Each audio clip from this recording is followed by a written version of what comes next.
Okay, so you had asked why I'd said use 3 instead of 18.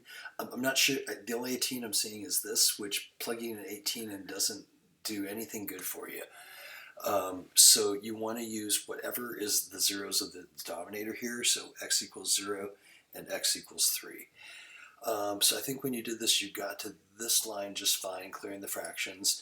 So if you let x equal 0, and here's my numerator up here, and then I ran out of room, so I don't write my numerator again until way down here. But so here, this is where I've cleared all the fractions on this side. If I let x equal 0, all of that drops out, and I have negative 18 equals that's gone, and that's gone. So I'd have negative 18 equals the bx minus 3 term, and putting the 0 in there, and then I'm able to get b equals negative 2. And then if I let x equal 3, what that's going to do is knock out all of these terms that have x minus 3's in them. So I'm going to have a 3 in on this side, and it's going to come out equal to that d equals 3 squared. And you can see all that right there. So there's the 3 plugged in over here, equals the d term, and then I got d equals 1.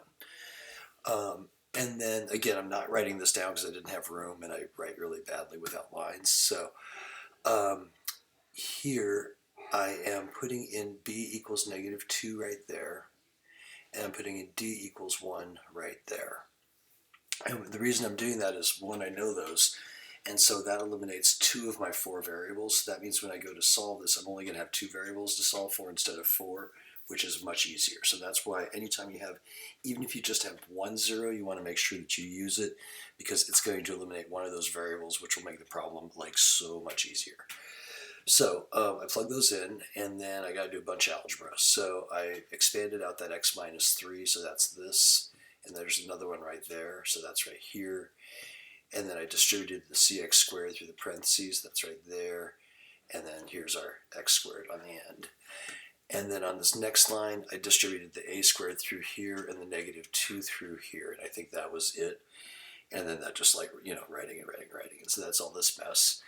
And now what I'm doing is, so notice there are terms here that involve a's and c's, and there's terms that don't, and that's because we knew b and d. So what I'm doing now is I'm bringing all these terms that don't involve a or c, over to this side of the equation. So you kind of have to pretend now that this right here is written right here. I just didn't have room to do it. So I'm adding the 2x over, I'm subtracting that 12 over, and I'm adding the 18 over, and then I almost forgot that x squared on the end, so then I'm minusing that x squared over.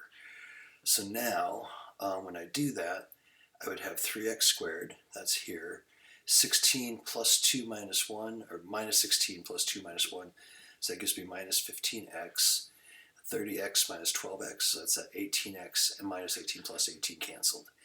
So that's how I got that line. And then I think all I did over here is write down what was left. So the ax cubed, 6ax squared, 9ax right there, the cx cubed minus 3x squared. On this next line, I put my cube terms together, so they're right here. I put my quadratic terms together, they're right there, and then my 9a.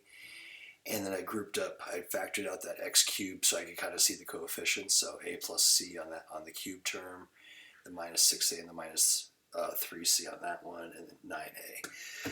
And then finally, now I can use method 2. So I have 3 equals a plus c right there, minus 15 equals that mess right there, and 18 equals 9a right there.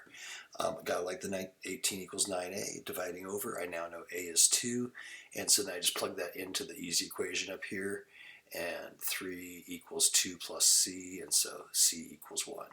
And there's my final.